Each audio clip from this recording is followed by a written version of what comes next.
Hi guys, how are you doing? I hope you're doing well. Thank you so much for tuning into my channel. It's me, your girl Camis. Please, if it's your first time to see this face, kindly hit on that subscription box and also turn on the notification bell so you don't miss any of my videos. So you guys, I'm back again with another video and I hope you enjoyed this video. Please stay till the end because I got some good information about Sweden. So today, let me get straight to the point. I don't like wasting your time, guys, and I want to talk about why I am not leaving Sweden, reasons why I can't leave Sweden for another country. I mean, I I love Sweden. I mean, Sweden is my second home. This is where I started my life as a youth, actually, because I I I've grown so much in Sweden than where I come from. I mean, my life started basically here in Sweden.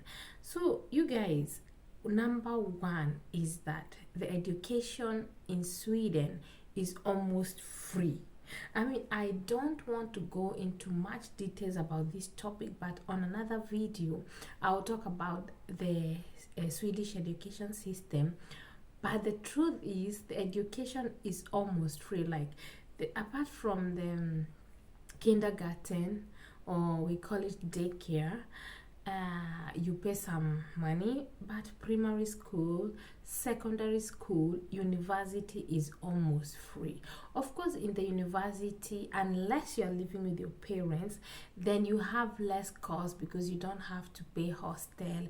Maybe you might not need to buy food, but you might just need to buy some books and yeah. But apart from that, if you are living alone, then of course you need to buy you need to take sometimes you need to take a loan to pay for your house, I mean your hostel, or if you're living in an apartment, and then other costs for yourself. But basically when it comes to the education itself, it's almost free. So what cost is the cost of living, and students do take loans in Sweden. There is this agency that is called CSN that used to give loan to students, and when you finish your school you start paying the loan bit by bit, and they normally check your income and you pay it based on how much you're earning. So like I said, I don't want to dwell so much in that area of education system because it's a big system, it's a big topic. So I mean, it's almost free, so you can study whatever you want to study. You can study abroad. The government is going to sponsor you through that agency called CSN. I know many people that study in UK, Australia, in Finland, in America, and this is through this agency called CSN. So you take a loan, a student loan, and then you pay it later when you finish your school. So it's actually a very helpful agency that helps students. Number two, 1 year parental leave. I have enjoyed being a parent in Sweden. Having my two kids, I was able to stay at home with my kid for 1 whole year, and this is a paid parental leave. What do I mean by that? I mean that when you get a baby in Sweden, you can actually go on leave when you're about 7 months pregnant, and they actually reduce it to 6 months because of COVID and a lot of infections that were, maybe the pregnant women were more on a high risk. So we were actually allowed to take our leave earlier than you don't have to wait until you give birth, and you get 80% of your salary. I mean, who does that? I mean, 1 whole year or in 1 year plus. And I went for my parental leave somewhere in October, and even before that, because I had a very special pregnancy, which I'll maybe talk about it later in the future, maybe in this channel or my other channel that I'm still managing to grow. and and my leave ends now in January, and you guys, I've been receiving my 80% of my salary just for me to stay at home and take care of my daughter. And everything, like when I went to the, oh my god guys, everything about my daughter, because she was a premature, we went at the hospital and everything was free. She did not pay a dime. So I mean, parental leave for 1 whole year, I mean, paid, it's paid guys, 80% of your salary. I mean, people might complain and say Sweden is expensive, blah blah. People always complain, but to me, if I compare with other countries, Sweden is still so much, I mean, better when it comes to this aspect of parental leave.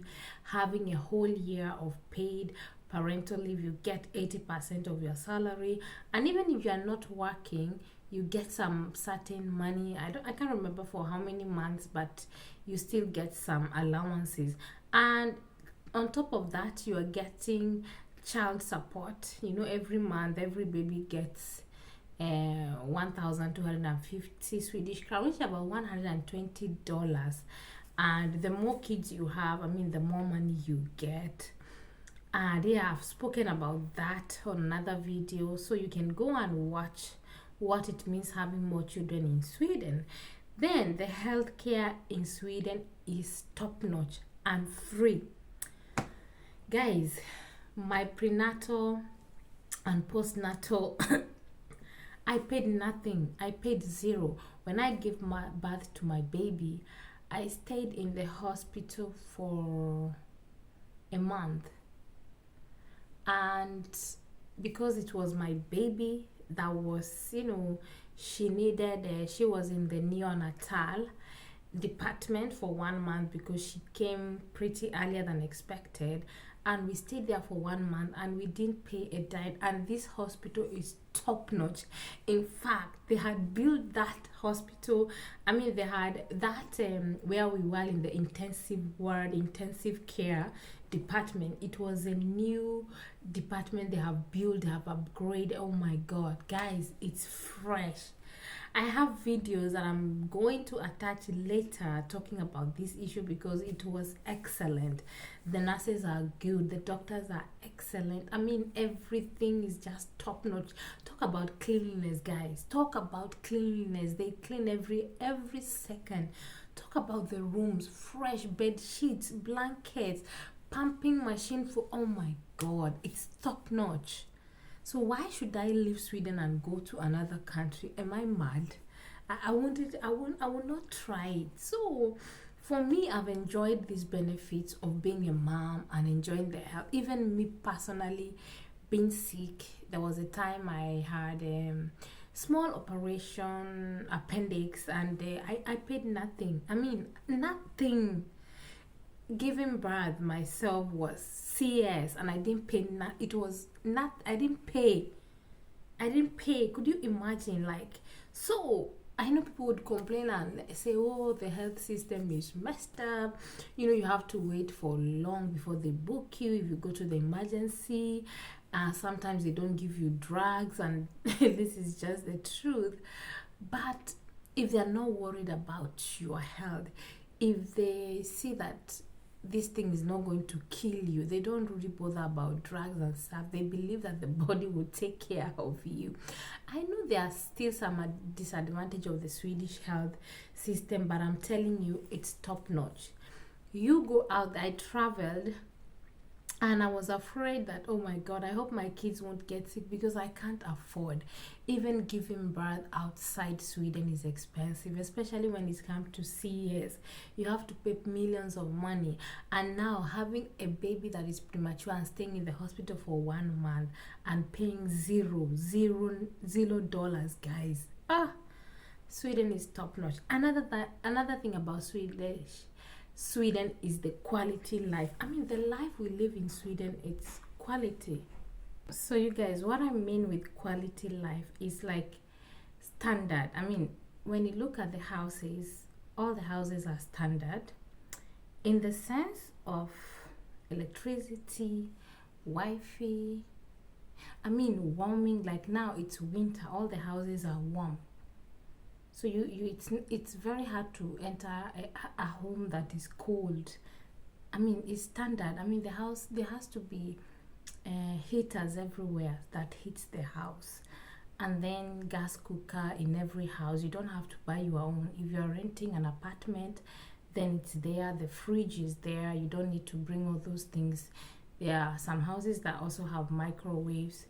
Unless you bought your own house, like a villa, then there are some things you need to do on your own, like, you know, the issue of maybe the cooker, maybe the fridge, maybe the microwaves. I mean, because it's your own house, so you fix it based to your own how you like it. But an apartment, that a rented apartment, there are some things that are just standard, like the heating, hot water, cold water. I mean, there's never a time that we don't have hot or cold water here. It's hot and cold water that we use either to shower and wash dishes, and the water also is very, very clean. And like I said, in a rented apartment, there's a fridge, there's a, you know, everything is just standard. There's a fridge, there's a gas cooker, and what else didn't I mention? I mean, they take care of the compound. If you have a garden outside, they fix the issue of cleanliness, the issue of garbage, where you throw the garbage. I mean, they take care of all those things. So the life is quality. When you to go to the supermarkets, everywhere is clean, the food is checked. I mean, it's just cozy. So in that sense, then another thing is working condition. I mean, when it comes to work, the employer is supposed to follow some certain rules, and workers are protected by many, you know, organs, like maybe union, facket. So the working time, you also get your off, your days off. There are certain hours you're not supposed to even overwork. Then you get holidays. You get paid for your holidays. Your salary can be including your holiday or excluding, which means if you take holiday, you get a salary for when you go for holidays. So, and if you're sick, for example, and you get your letter from the doctor, you can get 80% of your salary through Forsaken Casa. So it's a kind of insurance that covers for you when you're sick. And I forgot to say that when you have a child and maybe the child gets sick and you're staying at home with the kid, you are paid also 80% of your salary. That's what they call VAB.